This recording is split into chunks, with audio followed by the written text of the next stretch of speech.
Guys, आज की movie 2003 में रिलीज हुई एक रोमांटिक ड्रामा मूवी है जिसमें हम एक स्टूडेंट और टीचर के लव रिलेशनशिप के बारे में देखते हैं जो कि दोनों ने लोगों से छुप कर रखा था। तो मूवी में आगे क्या क्या हुआ जानने के लिए हमारे साथ बन रहिए। तो मूवी की शुरुआत में हम मूवी के मेन कैरेक्टर डियाना को देखते हैं जो कि एज अ प्रोफेशन एक टीचर होती है और उस वक्त वे अपनी क्लास में बच्चों का टेस्ट ले रही होती है। तभी कुछ देर बात करने के बाद एक लड़का चीटिंग करने के लिए डियाना से बुक मांगने आता है और सरप्राइजली डियाना उसे बुक दे भी देती है। दरअसल उस लड़के का नाम एरिक था। तभी सीन शिफ्ट होता है और हम देखते हैं कि डियाना और उसकी रूममेट सोफिया एक क्लब में गए होते हैं। दरअसल उस दिन डियाना का बर्थडे था, इसी कारण वो क्लब में गई होती है। तो इसी दरमियान डियाना के पास एक मैसेज आता है जो कि उसी एरिक का था। दरअसल डियाना और एरिक काफ़ी टाइम से एक रिलेशनशिप में थे और एरिक और कोई नहीं बल्कि उसी का एक स्टूडेंट होता है जिसे हमने क्लास में टेस्ट के वक्त देखा था। तो उस दिन डियाना का बर्थडे था, इसलिए एरिक उसे मिलने के लिए बुलाता है। इसके बाद डियाना अपनी कार में उसका वेट करती है, जिसके कुछ देर बाद एरिक वहां आता है और दोनों इंटीमेट होते हैं।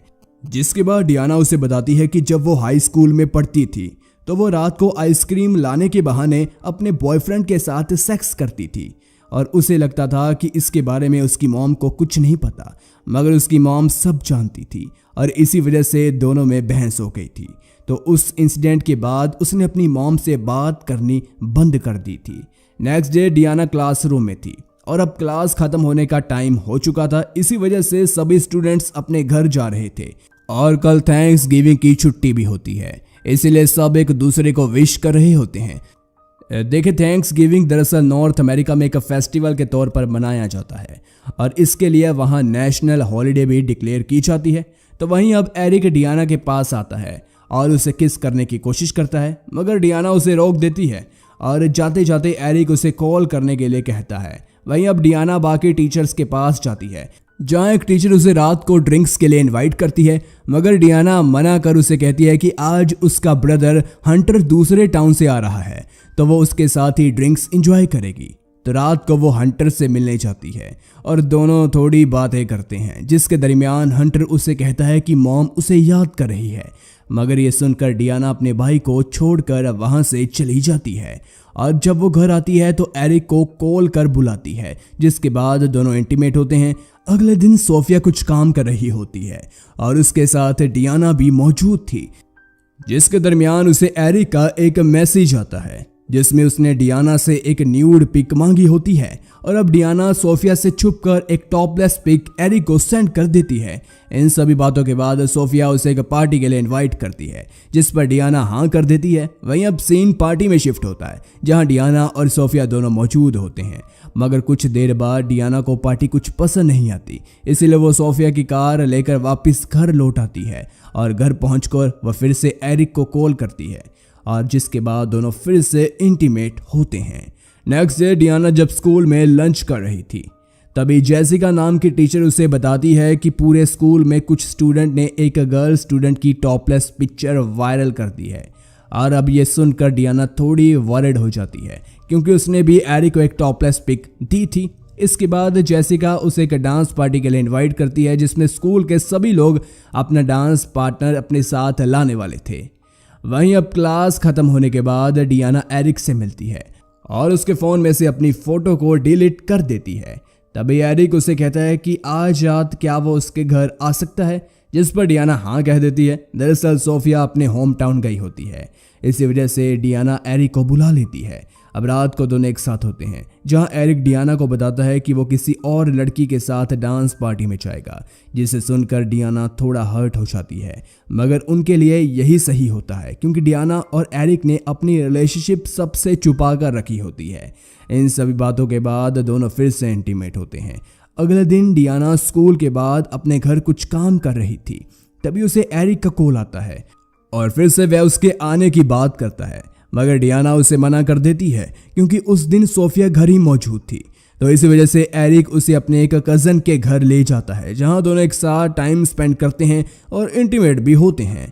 तो इसके कुछ दिन बाद एरिक डियाना को किसी दूसरे टाउन में अपने एक पुराने घर ले जाता है और वहां जाते वक्त भी एरिक कार में ही डियाना को प्लेजर देने को कहता है। अब क्योंकि डियाना को एरिक काफी ज्यादा पसंद होता है तो वह उसकी सभी बातों पर अग्री हो जाती है। वहीं अब एरिक के पुराने घर पहुंचने के बाद कुछ दिन दोनों साथ में ही टाइम स्पेंड करते हैं, मगर एक दिन वहां एरिक का एक रिलेटिव आ जाता है जिस वजह से डियाना घबरा कर बाथरूम में छुप जाती है। दूसरी तरफ एरिक उन्हें किसी तरह वापस भेज देता है, मगर इसी इंसिडेंट से डियाना फिर से वरिड हो जाती है कि उनकी रिलेशनशिप किसी को पता न चल जाए। इसीलिए वो एरिक से कहती है कि नेक्स्ट वीकेंड के बाद ये सब कुछ हम बंद कर देंगे। इसके बाद डियाना जब घर के बाहर खड़ी होती है तब एरिक वहां आता है और उसे इंटीमेट होने के लिए फोर्स करता है, मगर डियाना उसे धक्का मार देती है। वहीं अब डियाना अपने टाउन वापस आ जाती है और जब वो स्कूल में होती है तो एरिक को इग्नोर कर देती है। उसी रात सोफिया एक आदमी को लेकर घर आती है, फिर दोनों इंटीमेट होते हैं। तो सोफिया की मॉर्निंग सुनकर डियाना को एरिक की याद आने लगती है। इसके बाद देखते ही देखते डांस पार्टी भी आ जाती है, जहां डियाना एरिक को किसी और लड़की के साथ डांस करता देख जेलस फील करती है और घर आकर डियाना एरिक की प्रोफाइल पिक्स देखने लगती है। दरअसल डियाना एरिक को काफ़ी ज़्यादा मिस कर रही होती है। तो अगले दिन डियाना एरिक से बात करने के लिए उसे एक खाली क्लासरूम में बुलाती है। वहाँ भी डियाना उसका क्लासरूम में वेट कर रही होती है, जिसके थोड़ी देर बाद एरिक वहाँ आ भी जाता है। तो डियाना उसे बताती है कि वो उसे मिस कर रही है, साथ ही वो उसे आज रात अपने घर आने के लिए बुलाती है, जिस पर एरिक हाँ कर देता है। हाँ तो गाइस, डियाना एरिक को इग्नोर और उससे बात करना तक बंद इसलिए करती है क्योंकि कहीं ना कहीं उसे भी लगता है कि टीचर और स्टूडेंट में इस टाइप का रिलेशनशिप नहीं होना चाहिए। दोनों जब भी मिलते हैं तो लगभग हमेशा इंटीमेट ही होते हैं। तो ये लव था या लस्ट, इसमें कंफ्यूज होकर डियाना ऐसा करती है। खैर बैक टू मूवी। इसके बाद हम रात का सीन देखते हैं जहां एरिक उसके घर आता है और दोनों फिर से इंटीमेट होते हैं, मगर इंटीमेट होने के दरमियान डियाना अजीब तरह से बिहेव करती है और एरिक से काफी रूडली बात करती है। इसीलिए एरिक उसे छोड़कर जाने लगता है, मगर डियाना उसे रोकने की कोशिश करती है पर वो नहीं रुकता। तो अब डियाना अपनी कार से उसके घर चली जाती है और घर के बाहर कार रोककर उसे कॉल करती है, मगर वो कॉल पिक नहीं करता। इसीलिए डियाना उसके लैंडलाइन पर कॉल करती है, पर एरिक के डैड कॉल पिक करते हैं। तो डियाना कहती है कि उसे एरिक से बात करनी है। अब काफ़ी रात हो चुकी थी, इसलिए उसके डैड कहते हैं कि एरिक अभी बिजी है, तुम कल बात कर लेना। जिसे सुनकर डियाना फ्रस्ट्रेट हो जाती है और वो एरिक के रूम के पास जाती है और उसका विंडो नॉक कर उसे बाहर बुलाती है। तो जब एरिक बाहर आता है तब डियाना उससे माफ़ी मांगती है, मगर एरिक उसे वहां जाने के लिए कहता है और इसी दरमियान एरिक के डैड भी बाहर आ जाते हैं, जिसके कारण डियाना को वहां से जाना ही पड़ता है। तो डियाना वहां से घर जाने की बजाय दूसरे टाउन के एक लॉज में चली जाती है और जब वो वहां पहुंचती है तब हमें पता चलता है कि डियाना को स्कूल के प्रिंसिपल ने अर्जेंटली बुलाया होता है। दरअसल एरिक के डैड डियाना की कंप्लेंट लेकर स्कूल पहुंच चुके थे। तो इतना सब हो जाने के बाद डियाना उसी रूम में बैठकर रोने लगती है और इसी के साथ मूवी यहीं पर खत्म हो जाती है। गाइस, कभी कभी गुस्से में हम ऐसा कुछ कर देते हैं जो कि हमें नहीं करना चाहिए और उस चीज की हमें कहीं ना कहीं दिक्कत तो होती है। जैसे कि हमने इस मूवी में देखा कि कैसे डियाना ने काफी रूडली बिहेव कर अपने रिलेशनशिप को ही बर्बाद कर लिया और इससे ना सिर्फ उसकी रिलेशनशिप खराब हुई, क्या पता उसकी जॉब भी चली गई हो। मूवी में ये तो नहीं बता रखा, पर हमें लगता है कि स्कूल के प्रिंसिपल ने डियाना को जॉब से निकाल दिया होगा। खैर जो हो, गुस्से में किया गया हर काम कभी ना कभी हमें हर्ट कर ही देता है। तो गाइज, अगर आपको यह वीडियो अच्छी लगी तो लाइक कीजिए, शेयर कीजिए, कमेंट कीजिए, चैनल को सब्सक्राइब करना भी बेहद ज़रूरी है। तो मिलते हैं फिर नेक्स्ट वीडियो में। बाय।